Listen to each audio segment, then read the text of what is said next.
Welcome to the 9th Inspiring Leadership Conference.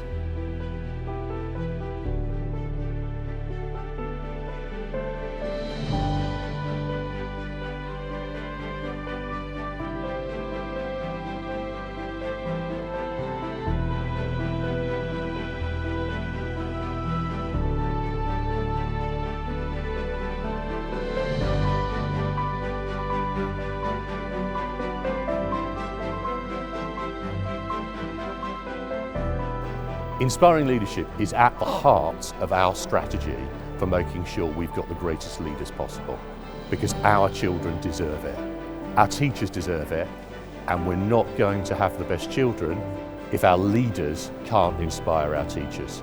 That's why it's important that we attend. We need our leaders to have the oxygen masks put on them, and that's what this conference does for us.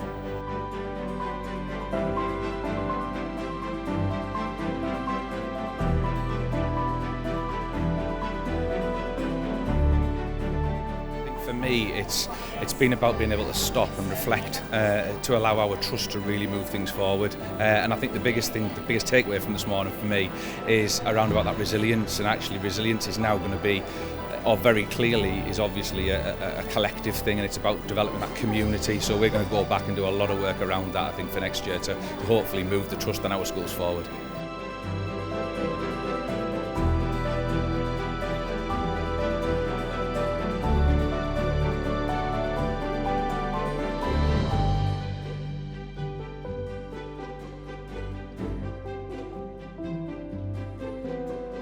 How we in our school together have connected and how we connect with one another within our teams. It was really good. It does actually do what it says on the tin. It does inspire you. The conference has told us today that we live in interesting times, and they're certainly challenging times, but there's always room for optimism.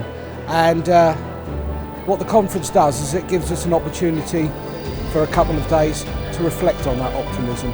I think what we've got to remember is over the last couple of years, school leaders have been through an immense set of challenges. I mean, just take one of them, a global pandemic. School leaders have had to manage the impact of that, and it's just been enormous. They've been a tough few years for lots of reasons. And I think now more than ever, people do need a bit of time to come to kind of recharge their batteries, to refresh and have that bit of inspiration, because it's been a really tough few years where at times people have felt ground down. So that opportunity to come and, as I say, refresh and recharge, absolutely vital.